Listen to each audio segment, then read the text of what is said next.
We would be honored if you would join us. All right, everyone, welcome to a very special episode of Dungeon Crawlers.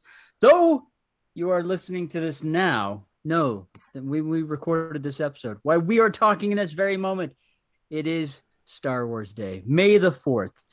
And since, well, we might like Star Wars more than a little bit, because if you've been listening to the show, even for more than a couple episodes, you know that for a fact. The only thing more true about our love for Star Wars is Krebs' love for Kroll, 1983. Yes. That is probably the only thing that trumps Star Wars in Krebs' life. Excuse me, except for his wife and his kids. But in the geek realm, it is that. So we've got some good topics. We're going to be talking about Star Wars quite a bit. We're still going to keep to our format. We've got some geek news. We'll have the Gamer Forge at the end. We're going to have some fun Star Wars topics. We're going to have some fun with tonight's episode, or today's episode, or this morning's episode, whenever it is you're listening to it. Just know that space and time don't exist. They wrap around, and it's kind of a wobbly thing. So with that said, let's jump into news. I'll hand it over to Krebs, so we'll jump into that fast, and we're just going to be going at 12 parsecs or something. We'll cover 12 parsecs on our way to. I just totally crashed and burned that, the Razor Crest. Yeah. Hey, your intro was the fastest hunk of junk in the galaxy. It was the fastest hunk of junk. Which made me feel good, like flying T-16s back home in Beggars Canyon. Yes. I'm pretty sure you bullseyed that just like your Womp Rats back home. Yes. All righty. So, take it over, Cad Bane. Oh, I'll try spinning. That's a neat trick. Sorry. I couldn't stop. Yeah, that was totally wizard, Alton. That's all right. In the... Remember for your laser swords. So in tech news, President Biden is set to sign an executive order and a national security memo to advance quantum technologies. Now, I saw this headline, and as a software developer myself, this absolutely grabbed my attention. And I read through the article, and I want you to know it uses a lot of words to say almost nothing. But really what they're saying is that in our current evolution of computing, both at home and at the commercial or federal level, we are now exploring and entering that very real phase of cracking quantum computing wide open. And because we're able to do that, it is also the potential that other external entities can do this. And very much like the space race, all of a sudden the U.S. is extremely concerned that we get quantum computing first, if at all possible, or as soon as possible, because of what it means for our national cybersecurity and the economic market, et cetera, et cetera. However, they also highlight uses for quantum computing involving medicine and the sciences and other things that are totally philanthropic. This is exciting that they're signing this executive order. I still don't know exactly what this means. I hope it means tons of money for private research. I hope that's what it means. Second, T-Mobile has a home internet device, and they've had it for many months now.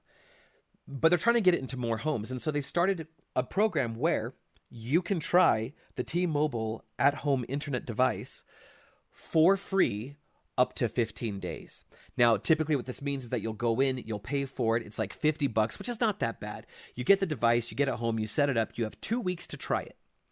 And if within those 2 weeks you don't like it, you take it back, you get a full credit back.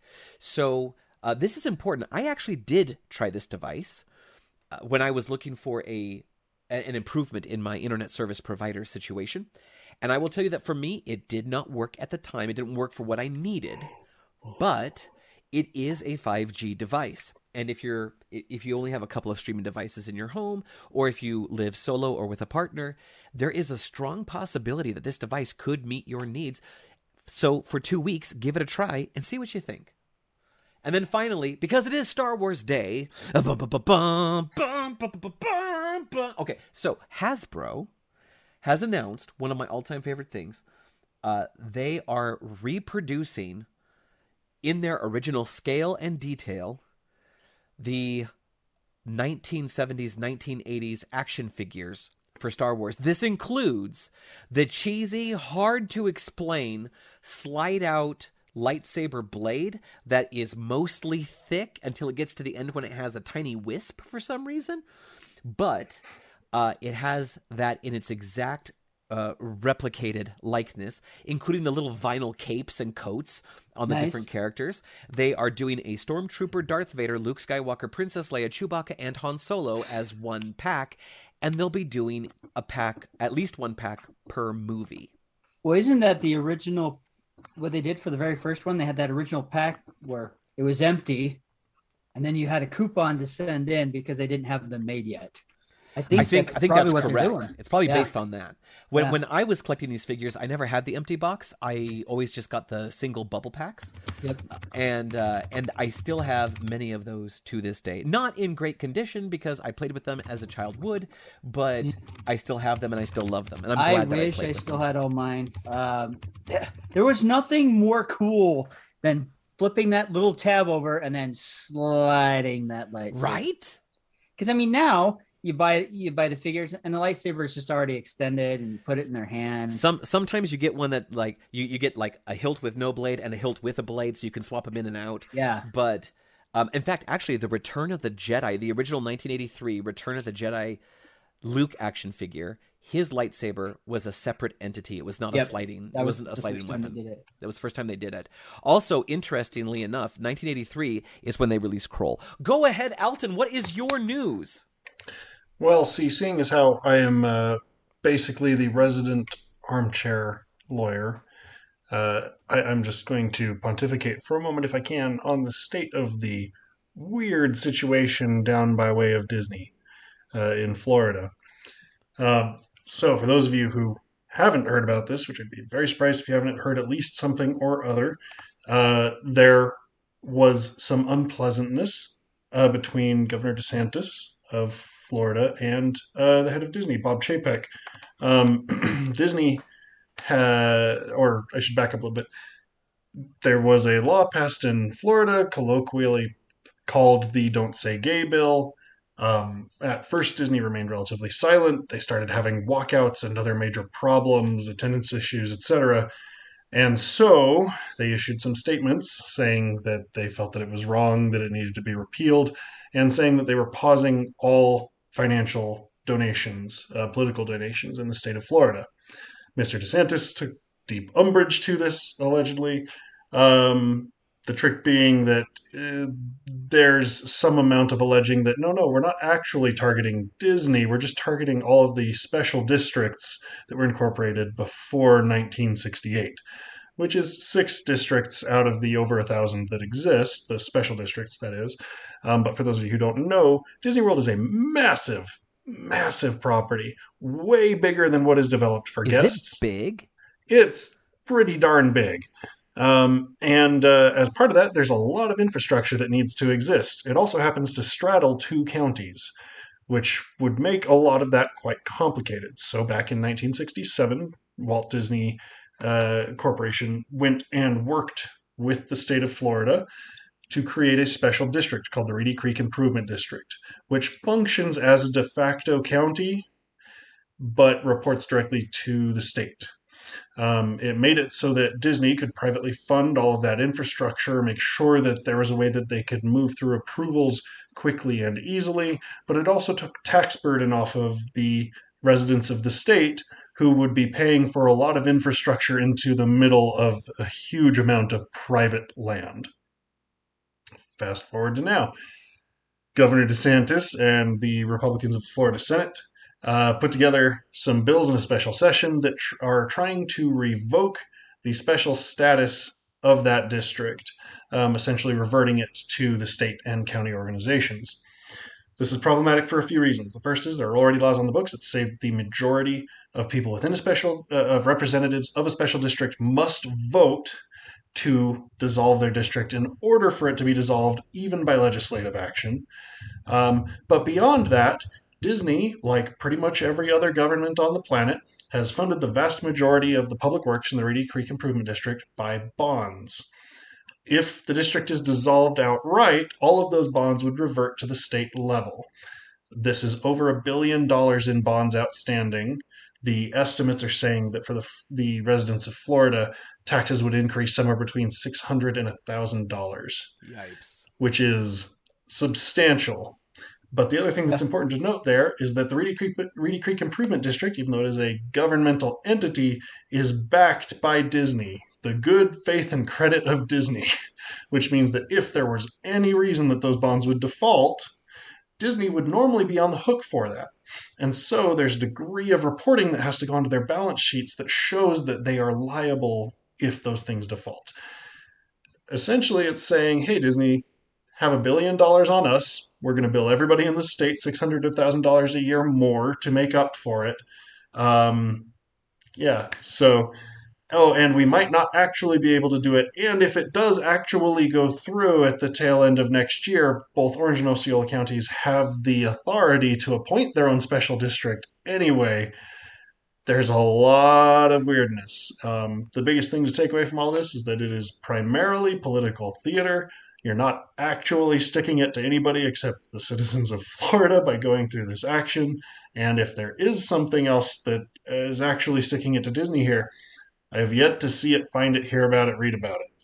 So the only thing that becomes more annoying is, again, the process of working with 2 different counties plus the state to try to get infrastructure projects through. I don't want to talk too much more about it. I just took a very long time, but there's your high-level overview. Again, not legal advice, armchair lawyer. But it's interesting. It's going to be very interesting to see how it plays out. And lots of weirdness going on down south. Dan. All right. Well, it is Star Wars Day. And with that, the Obi-Wan Kenobi trailer dropped. The new trailer, the second trailer. Well, the previous one is a teaser. This is an official trailer. That's fair. Not only does it show a young Luke Skywalker, a Lars, and Darth Vader himself. It makes an appearance in this trailer. Yes. So, Hayden Christensen is returning as Lord Vader. Ewan McGregor, of course, is Obi-Wan once again. And this looks like a really high budget series. I mean, Book of Boba Fett looked a little low budget after The Mandalorian looked pretty high budget, and we're back to a high budget. There are some rumors that this is Disney's last attempt to really make something solid, even though I feel like they have been with the TV, the Disney Plus series. But we'll just see how well this goes. It is only a 6-episode series, so we're only getting 6 It's a limited episodes. series. Yep. So just know that. But the story of Obi-Wan is almost like that of the Titanic, because we already know when he's going to die. We already know where his story ends. Yeah. And where it continues as a Force ghost and all that stuff. Yeah. What was your reaction when you saw the trailer though? Oh, it looks awesome. It looks amazing. I am, the more I watch the trailer and the teaser trailer, I am a little bit bugged about the Grand Inquisitor. The head, but I'm hoping I can just buzz past it, because we've already seen this race in episode 3 and they look right. And he just looks off. I'm hoping I can just ignore that, because the rest of it's going to be awesome. But it is starting to bug me, like some of the other people have stated. But if that's my only gripe, then we're good. We're solid. Yeah. And let's be clear. Oh, go ahead, Alton. You go. Oh, I was just cracking a joke anyway. The dark side has cookies, so logically, canonically, it makes sense. Absolutely. I was also going to make a joke in the form of, end crawlers, just understand, we're not here to body shame the Inquisitor. So anyway, go ahead. Oh, I was going to say I have one other thing, but finish up. I was super stoked to see actor Joel Edgerton reprising his role as Owen Lars. Yeah, I'm super glad that they got him. And I don't know about you guys, but no joke, I had intense chills run down my spine and goosebumps down my skin 2 or 3 times while I was watching that trailer, and I have not had chills like that since I saw previous Star Wars trailers. No joke. It was so good. Well, it feels like a movie trailer. It does. And I think we're going to get a movie out of this We 6-part are, series. It's a movie broken into 6 parts. I really think that's what it is. This And I'm is to excited. Star Wars as the 1990 miniseries The Stand was to Stephen King, right? Like, it's going to be a 6-part series, an hour-ish per episode. We're going to have a 6-hour movie out of this. The cinematic qualities in the trailer alone are just gobsmacking. Absolutely excited and thrilled to see this. I have every optimistic belief that this is going to be great. Yeah. Mhm. And then my last item for those of you heading to Disney World, because we already talked about Disney World, effective today, because media went out to check this out. So this summer, with the Disney Parks Magic Band Plus, you can go running around Disney World, taking out bounties, just like the Mandalorian. Nice. Yeah. Oh, I can't wait to slam an actor in a door. Yeah, the So- Magic Band Plus is a wearable device that connects to aspects of the Disney park and the Disney Experience app. So you'll be able to go do things throughout the park. You'll have bounties and stuff like that you'll get to pick up. Now, how fun or interesting this is going to be, I'm not 100% sure. But, you'll get assigned to hunt down someone in the park and collect your bounty. So there'll be a few weird species and assortments of members of the galaxy scum and villainy you'll get to track down. Oh, yeah. Yeah. So the Magic Band Plus will blink a lovely Jedi green and turn a nasty red Sith if you get too far away. So That's the super closer you cool. get, it turns green and it goes red. So it's pretty much, what was that game where it's like hot, cold, hot, hot, cold, Hot and cold. Yes. Hot and cold? Yeah, hot, hot and cold. Okay. Yeah. No, you got it. You So- nailed it. Yeah. So when the does that Force go is live? with you. The Force is gold. They do come in different, designs and flavors, but it might be kind of cool to try out, but I don't know. When does that go live? This summer, so Okay.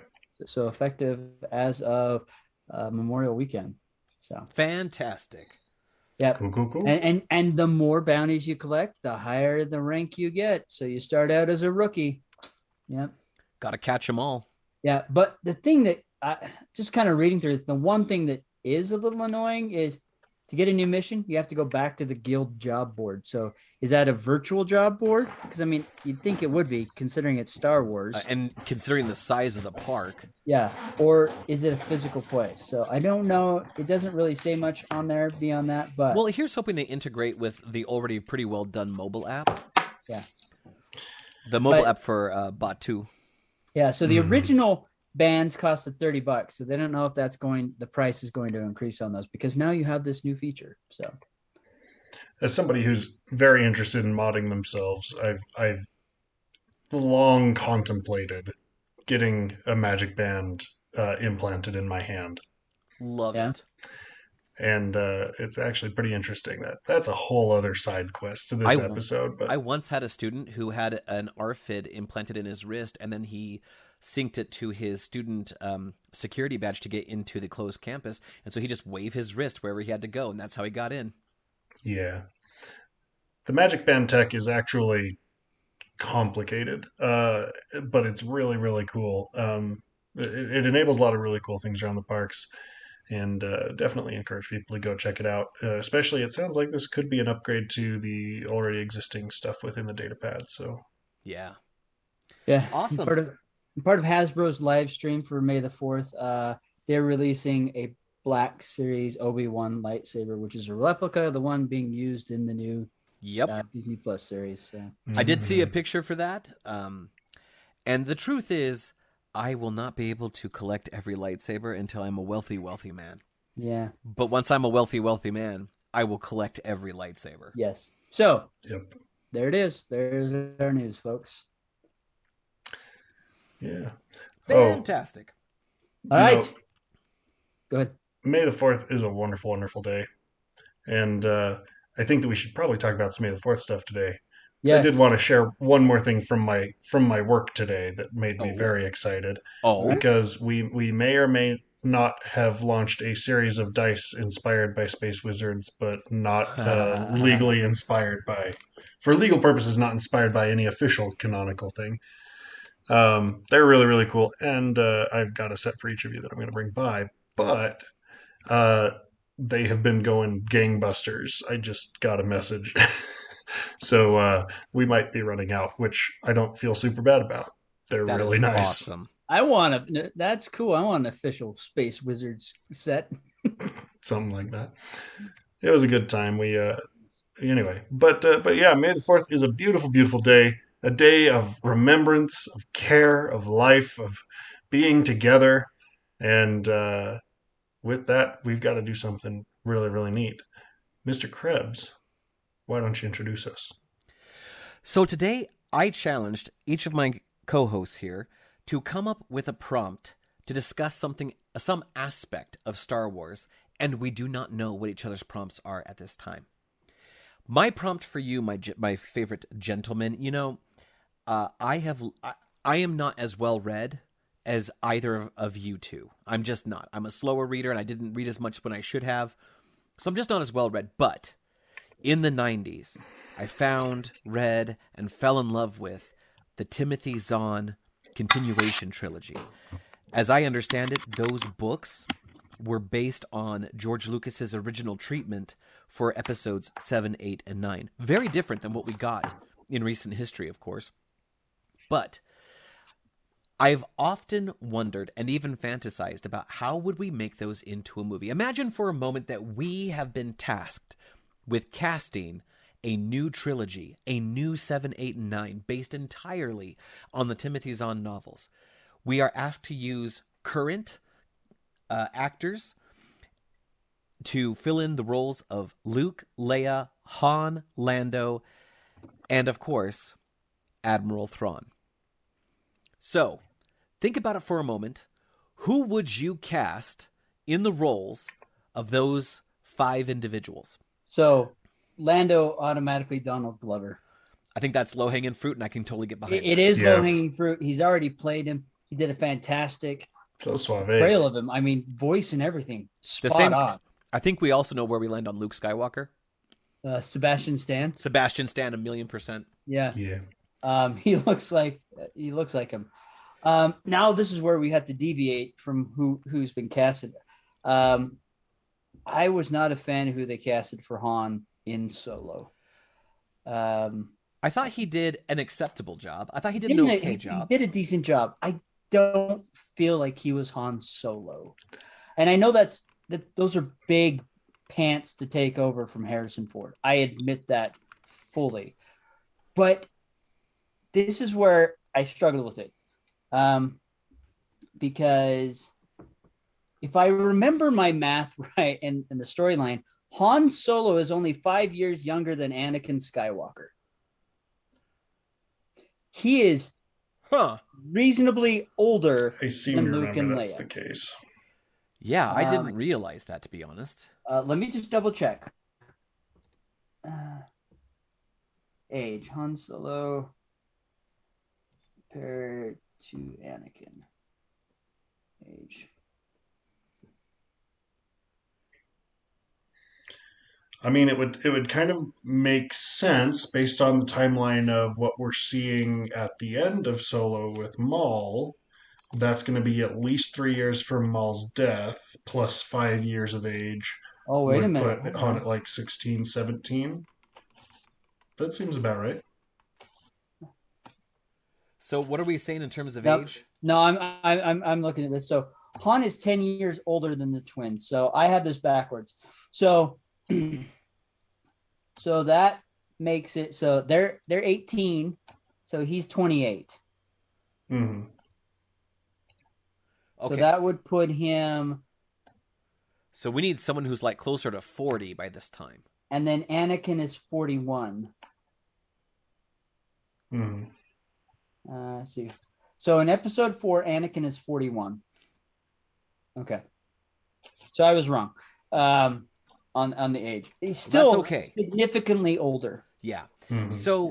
So there is, I realize this is kind of dangerous territory, but years ago, in fact, back in 2008, there was a YouTuber named Anthony Ingruber who bore a striking resemblance to a young 1977 Harrison Ford, and The his picture you voice. have up, I'm looking at. I'm like, yeah, he looks kind of like Indy. Yeah, and his voice is really close too. Like you know that concept of like, because the world has such a large population, somewhere in the world there's someone who looks exactly like you. This is that for a young Harrison Ford. And in fact, there was a movie called The Age of Adeline, I think it was. And in the movie, The Age of Adeline, starring Ryan Reynolds' wife, Blake Lively. And they used Anthony Ingruber as a flashback Harrison Ford, because Harrison Ford is in that movie as well. And here's a picture for those of you who are on the Zoom, which is just the three of us. But I have a picture up here for my co-host. Tell me honestly, like, looking at Harrison Ford and Anthony Ingruber, what is your take on that? Yeah, he's a flat open D mouth, so a nice smooth curved lower lip, straight upper lip. The noses are not quite right, Noses aren't. but Harrison's is a little bit more bulbous, but they're similar sized, which means that a small prosthetic or a digital bump would be more than enough to get you there. I don't know. I mean, they're close, but And yeah, I encourage you, go find Anthony Ingruber on YouTube. Anthony Ingruber does not endorse this show. And watch his videos and just see what you think, because he is an aspiring actor. He got into Age of Adeline as a young Harrison, but then like after that, he was never tapped again. I would be willing to explore him as a possibility for Han Solo. Interesting. And I do mean that like a possibility. Like, I'm not locking him in. So we might want to come up with like an alternative. But I think he might do well. Harrison Ford is the hardest to recast. That is the Like absolute Han truth. Solo is, as Dan said earlier, so definitively Harrison Ford yeah. that that is a super, super tall order.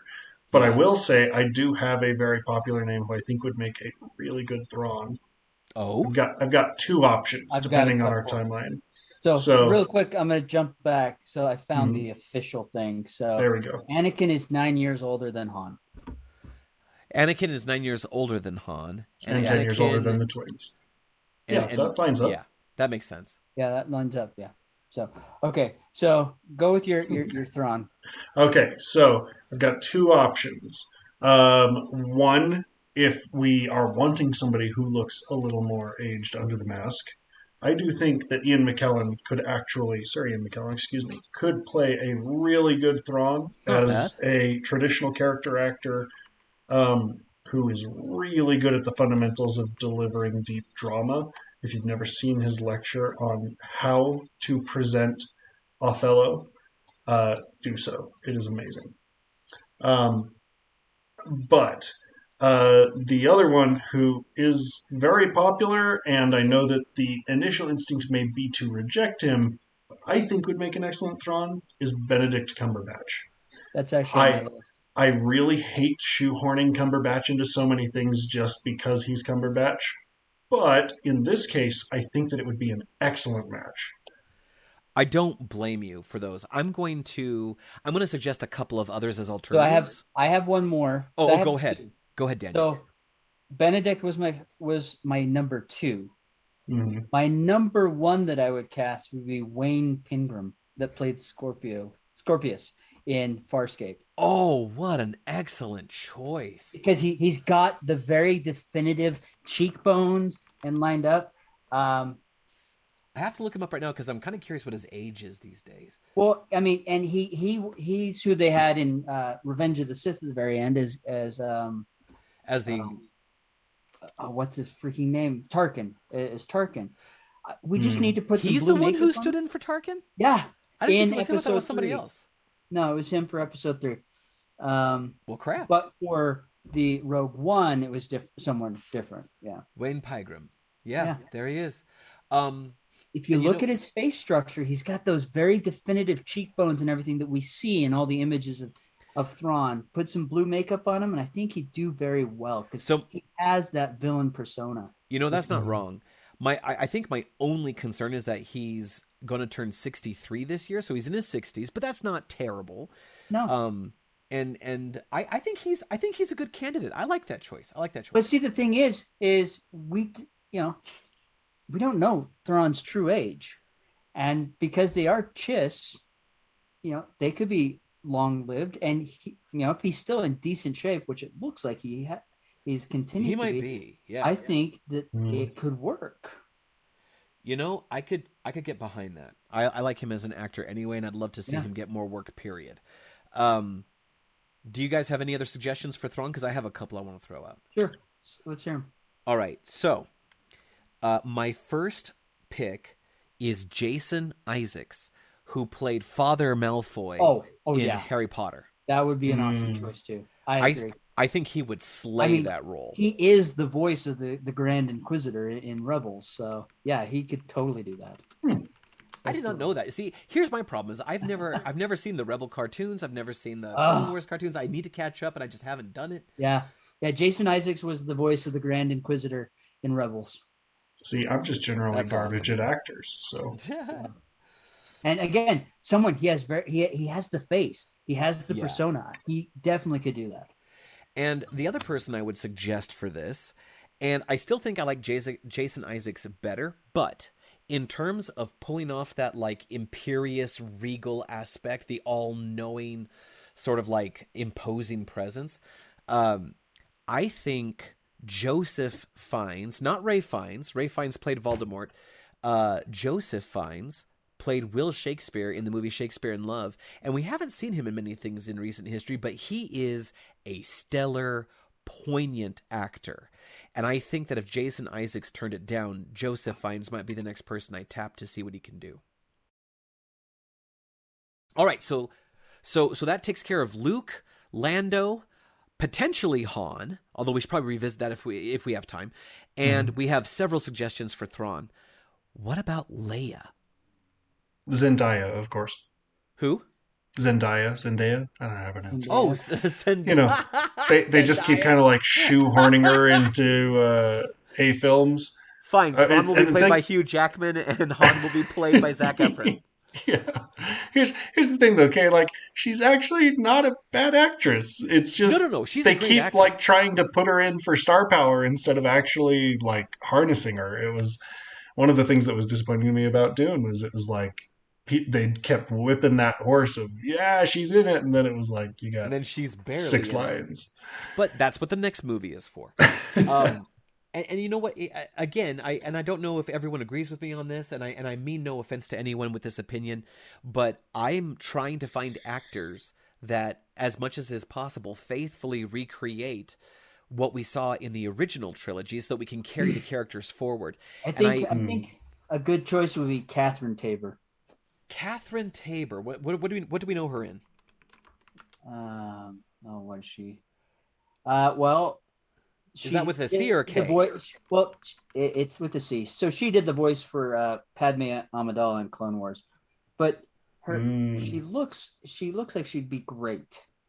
I mean, unfortunately, she's probably more of a voice actor than anything. Well, no, I mean, she looks like she's shown up in some other stuff, but she has the look. Just looking at her, I could see her as Leia. It's not Carrie Fisher, but she could look like Leia.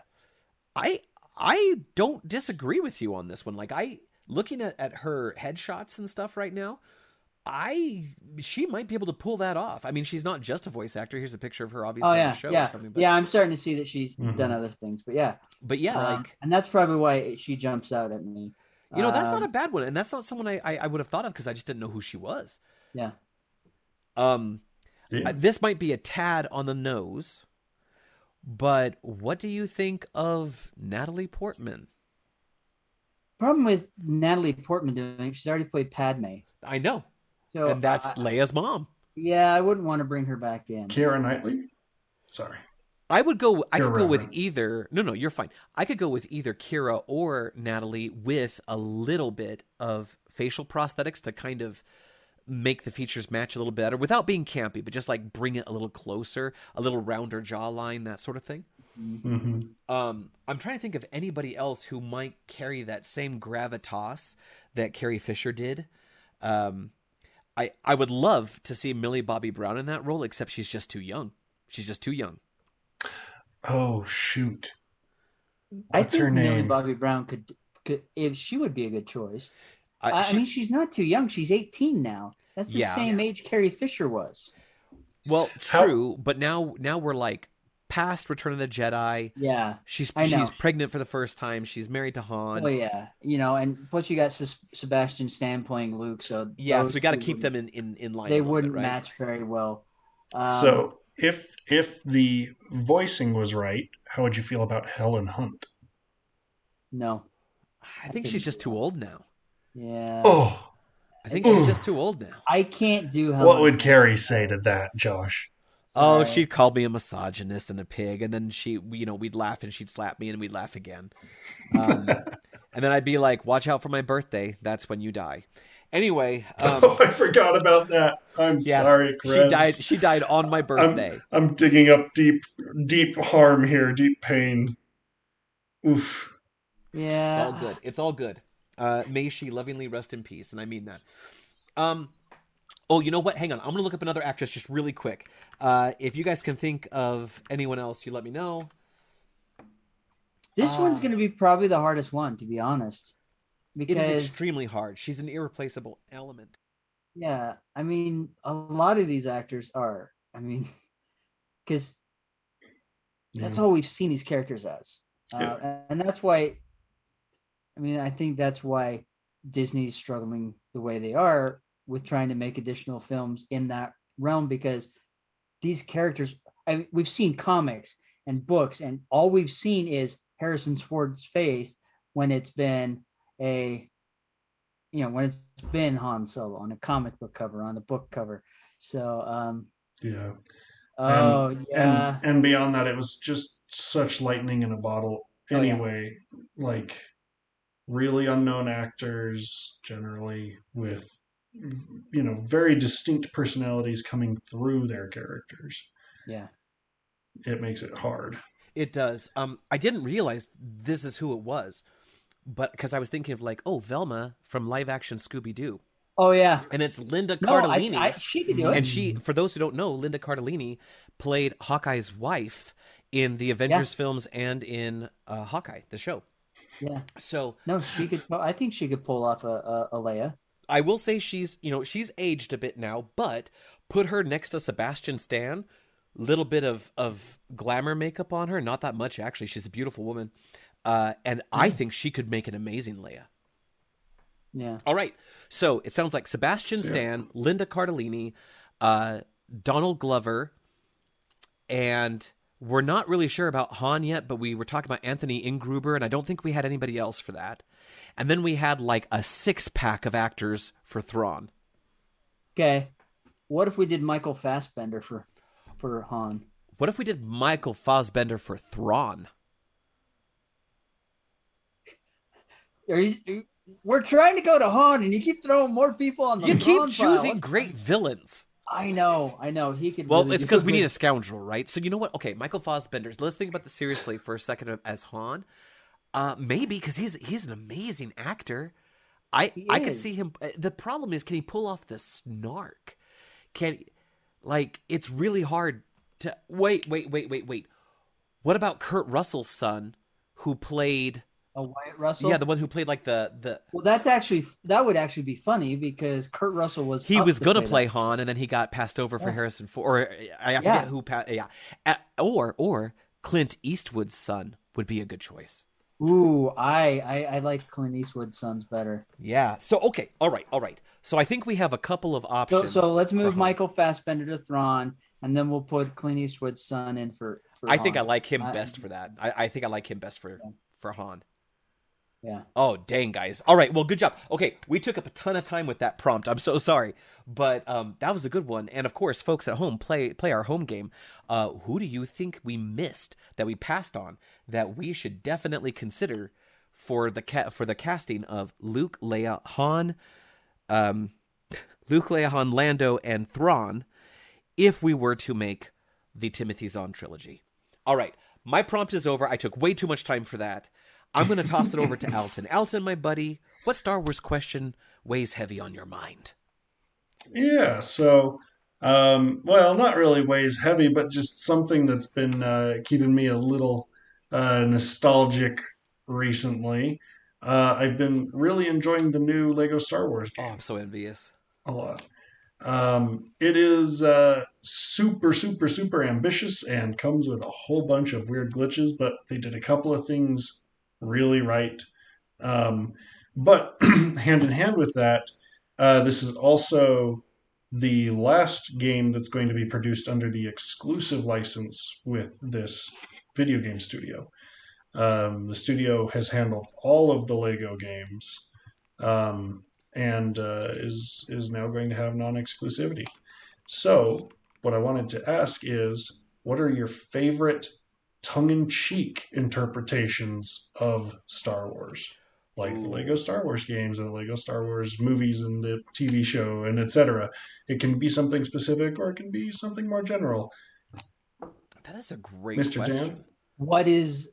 What's the silliest thing? Just tongue-in-cheek. Doesn't necessarily have to be silly, but it's obviously poking fun in a loving way, This right? is easy. This would be a cartoon from my childhood. Oh, tell me. Droids. Oh, It's one of the first places we see Boba Fett. it was the first Star Wars cartoon outside of the Christmas special, Yes. and Okay. it wasn't Great. it wasn't like a parody. It was honestly a cartoon spinoff, and if I'm not mistaken, had Anthony Daniels as the voice of C-3PO. Yeah. Yep. And probably had Kenny Baker too, but We don't know. I mean, you go from seeing the movies, and this is a serious setting, and the cartoon was just goofy. It was hilarious. It was. It was a kid's cartoon, definitely, but it's fun to watch, and you just sit there and go, "Oh wow, this was really a cartoon when I was a kid that we watched." But hey, this is awesome. We still have 3PO being 3PO, and Boba Fett shows up riding some weird water dinosaur thing. Not Yeah. the Mythosaur, the Aquasaur. Yeah. I'm not sure Yeah. what it was called. I don't remember what it was called, but it's still something fun that you could tell it wasn't like this serious thing, because it eventually got to a point where Lucas, like, everything had to add to the universe and his story, and this just didn't. So Yeah. But it was. Almost you convinced me to watch. you should watch it. It's worth it. It is worth a watch. It is. I'll have to eat it with sugar, or I'll have to watch it while eating sugar cereal, though, or Yes. else it just won't make contextual sense. My brain won't know how to wire those. In your neurons. pajamas, anytime between 7:30 and 8:30 a.m. on a Saturday. It's a deal. I have a tie. I have two that come to mind. When I was a kid in elementary school, and this went on. I mean, this went through elementary school. I think I even saw it once in middle school and junior high. There was a parody that came out not long after Star Wars, 1977, that was called Hardware Wars. And they did the whole story in a truncated fashion. They replaced all of the ships and the weapons with like common household hardware items like an iron or a frying pan, or like all the or like power tools. They did everything, and it was super cheesy and darn funny, at least for my elementary sense of humor. And then in more recent history, although now it's like, gosh, going on 20 years old now, I think, Thumb Wars by Steve Odekirk. Oh my god. Steve Odekirk made a series of Thumb movies, my favorite of which is The Blair Thumb, and a close second is Thumb Wars, and then Bat Thumb. What he did was they made sets and props and costumes for their thumbs, where the thumbs were the characters. They superimposed eyes in a mouth, no nose, and then they did ridiculous nonsense. Now, it's really juvenile humor, to be honest with you. It's very junior high, early high school type humor. But there are so many darn funny jokes in there, and a couple of like really thoughtful ones. There was a scene where they go to save Princess Leia, the Thumb version, and they're all running through the Death Star, and they never resolved how she was rescued. And she comes onto the screen and she goes, "I escaped somehow," and then they just keep going. Like it's just very funny. They know what they're doing, very tongue in cheek, and so I highly recommend Thumb Wars by Steve Odekirk. So let's put it in this fashion. So we have the Phantom Menace. Well, the Thumb Wars version of that is the Phantom Yes, Cuticle. the Phantom Cuticle. That's right. Mhm. So, yeah. And you can actually get the whole All Thumb collection remastered in 4K. What? Yeah. They did not film it in 4K. No. I think it was still 4:3, to be honest with you. I have every Thumb movie I've been able to find, including the Godfather, and Thumb Matrix. I got every single one of them that I could when they came out. So, yes, highly recommend Thumb Wars, and you should tell us what you think about it. Alton, what about you? Yeah. Well, I absolutely agree with you guys. First Okay, off, hold on a second. I just looked this up. There is a Thumb War for every Star Wars episode, Wait, all the way what? up to 9. What? Yeah. I didn't well, know now that. I gotta go Thumb watch the Wars new ones. 9, the thighs of Sky Skipper. Well then. Yeah. Well then. Yeah. I need to get all of them because I know they'll be terrible, and I will love every minute of it. Yeah, I'm just looking here. I'm like, oh my god. Did you find it They on have, like, Amazon? I'm just looking for videos and that with YouTube and that, and they have the trailers for them. Mhm. Yeah. Wow. So I have, in addition to agreeing with what you guys have said so far, I have a few other honorable mentions that I want to make sure to bring up. Please do. First, Chad Vader, Day Shift Manager, which is Oh a my YouTube gosh. deep cut. Yeah, Chad Vader. Mhm. Thank you. Love that. I miss Chad Vader. You're absolutely It's right. beautiful in its own way. And it's like a Um, whole like series of shorts on YouTube, right? Oh yeah. Yeah. There's like 3 seasons or something like I that. forgot about Chad Vader. That is a So- great choice. Yeah, it makes me quite happy. I've also, in a similar vein, though it is considerably more crass, Auralnauts, Auralnauts, has done some parodies of Star Wars that are quite funny. Guilty pleasures of mine.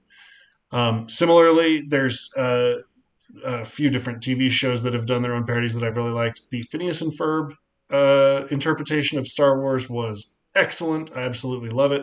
The Family Guy interpretation of Star Wars are some of the only episodes that I actually enjoy. That's so true, though.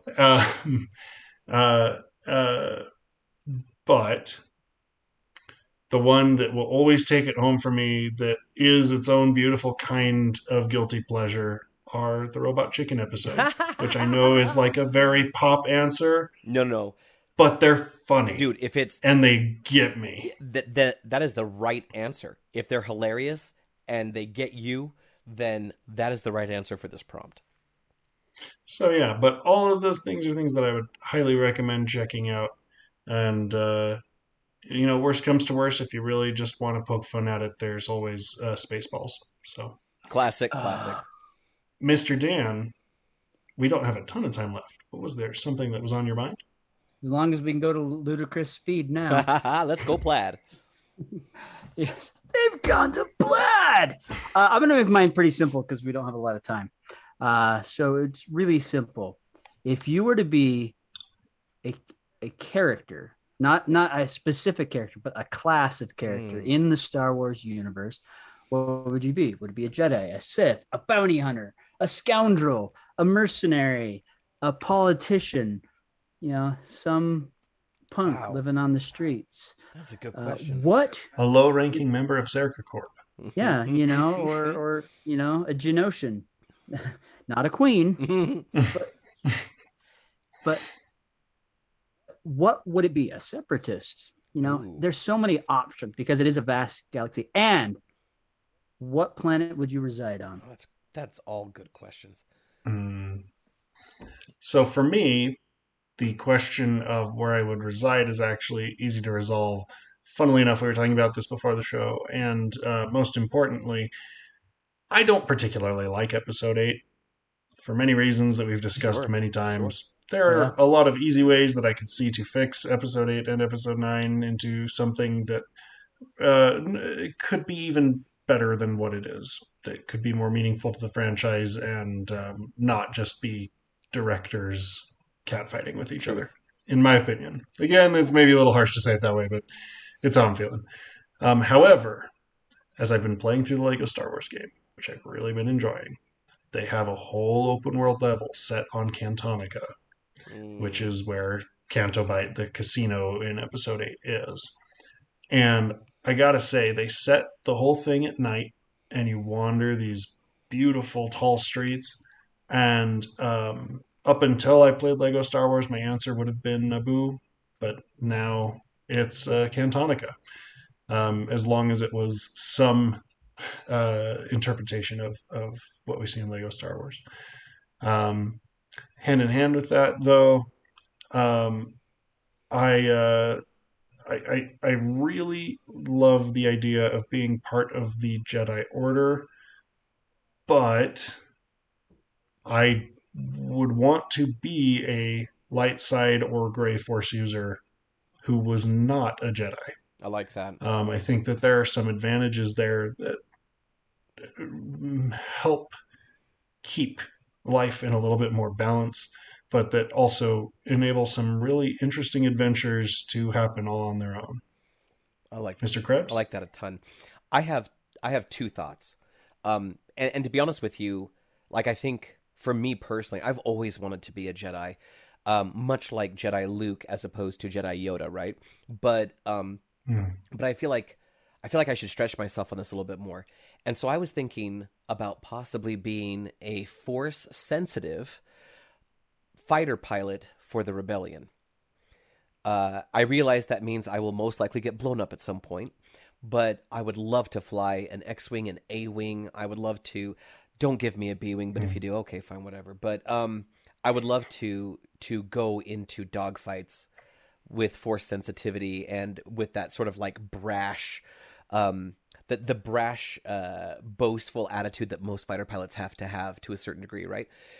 But my second choice, if I couldn't be that, or if I wasn't that, then I would love to be a sexy Twi'lek male in Garza Fwip's club. Garza Fwip is Jennifer Beals' Twi'lek character in Book of Boba Fett. And it's because I want to be on her team. I want to be next to Jennifer Beals as a Twi'lek. You know, I could see you making good Twi'lek, Krebs. Thank you. It's we ought to work on that this summer. I think get We you a should do nice that. headpiece made up and just go for it. and that's like 10% of the way there, and then I just got to work on the other 90% where I have to be a sexy Twi'lek. So so we just gotta put in all the effort to become better. All right, cool. Fair enough. And Daniel. All right. Well, No. so You didn't answer your own question. I know. He's Oh, about okay, to. I thought you were about to go out. I'm like, don't go out on us. No. We got to hear this. So the planet that I'd most likely want to be on is Dantooine. Oh, I forgot what the planet. You're right. Go on. Yeah. If it wasn't that, it would be Onderon. Those would be my two choices. I mean, of course, I'd love Mandalore, but yeah, that seems like low hanging fruit. I'd want to be from Yavin, by the way. Yavin 4 specifically. However, I'd really want to be a Prime Jedi, and that's before the schism, where they use both light and dark. Yeah. Then there was that belief of no, we can't do that. And then the users of the dark side left and went to Korriban. I think that would be really interesting to be a character of that in that time era where you can use both light and dark, and there's not this weird shame and guilt that we see in the later Jedi dogma, where you can't have attachments, you can't have all these things because it leads to the dark side. Prior to that, they didn't have those things, and it would be really interesting to have that mentality and be in that culture where those aren't limitations, and use of the dark side can be beneficial and can be used at the same time. I mean, we know for a fact that Mace Windu is a practitioner of both light and dark, which is why he has the purple saber. He just uses it to the benefit of the light side. Wasn't it also Ki-Adi Mundi, or at least another of his race, because they have two brains they can compartmentalize? Yeah. So it would be, so it's possible. We've seen that. We've also seen where there have been characters that have gone to the dark side and come back. You know, Darth Revan is one of those. Vader is one of those. Luke is one of those in the Thrawn, not the Thrawn trilogy. What is the other trilogy? Ooh, it's shortly after Jedi. I don't know. That has the clone Emperor. Well, the Clone Emperor is the Thrawn trilogy. No, there's another one. Another one? There is another one. Yeah, where Luke falls to the dark side. And no, we'll have to look it up. We'll look it up. My brain has just forgot it. But anyways, he gets Emerald Force Lightning. Not the same as the normal Force Lightning the Emperor has. But there are countless Jedi out there that have fallen to the dark side and returned. Yeah. And of course, Revan, right? Yeah. I mentioned him early on. But that's just something that's always interested me, to be that type of a Force user where there isn't, the dark side, the light side. You can use both. Yeah. But use it wisely, just like any other tool out there. I mean, if you have a sword, it's still a tool. It doesn't kill anyone. There's a reason for how you use it. There's a reason for the expression it cuts both ways, which we often say is a double-edged weapon or a double-edged sword, right? And I think the Force is the same way. So that's what I would really like to be. Now, if it was okay, I have to stick within the realm of what it is now. I know it's kind of, I would really like to be a Jedi Mandalorian, which would be, it's only happened once, but that would be really cool. That'd be really hot. So, yeah. Well, who knows what Grogu will grow up to be, right? Yeah. All right. Yeah, who knows? And with that is our topic matter for Star That's Wars our Day. Episode, May the 4th be with you. And if you're still with us at the end of the episode, thank you. All three of us are quite out of it, but it was important to us to celebrate the day with you.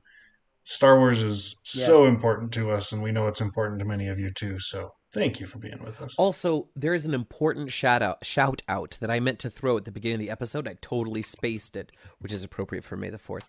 I would like to wish a very happy birthday to friend of the show, Jared Seach. Jared Seach is amazing in that at a very young age, he earned some renown and some recognition directly from Lucasfilm for his... In fact, he won an award from Lucasfilm. He won an award from Lucasfilm for his Star Wars fan films. And he was making these at like the age of 14.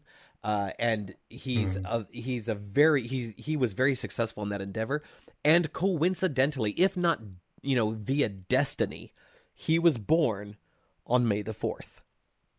Could not ask. He's one of the biggest Star Wars fans I've ever met. You could not ask for a more perfect birthday for such a swell Star Wars fan and great friend. Jared Seach, happy birthday, brother. Yep. And yeah, you can go out and search for it. It's still out there. And you can check out that film. Funny enough, the main female actress in that film is now his wife. Yes. But yes. So, folks, it's that time. It's not a galaxy far, far away because we'll be back next week. However, as always, we encourage you to reach out to us. Let us know what you like. Let us know what your favorite Star Wars movie is or character, or who would you cast in the Thrawn trilogy. We want to hear from you. And more importantly, please come back. Just keep coming back. We enjoy talking to you. We enjoy doing the show for you. Tell your friends, your family, everyone you know about this amazing show called Dungeon Crawlers, because we keep putting out amazing, fantastic content. We like having authors and game designers come to you. We're working on some really cool stuff. There may be some content coming soon from you. Video content coming soon from Gen Con and other cool places. So, but remember, whether you like Star Wars or Star Trek or Doctor Who or Kroll, thank you, or Dune or any other science fiction film out there or fantasy film, because if I don't throw that out, there's going to be some Star Wars fan that's going to knock me upside the head. It's fantasy. It's okay. It's okay to like what you like. And if you don't like Star Wars, that's fine too. we'll still love you. But I It's don't true. know. No, I'll just bite my tongue. I'll just bite my tongue on the Star Trek comment. But anyways, with that said, we'll catch you next time. Yeah, and Dungeon Crawlers, remember, tuning in is far easier than traveling 12 parsecs. But whatever it takes, tell your story, whatever may come. And also, please know that the podcast will be with you always. And always remember to be epic and don't suck. Remember, the Force will be with you always.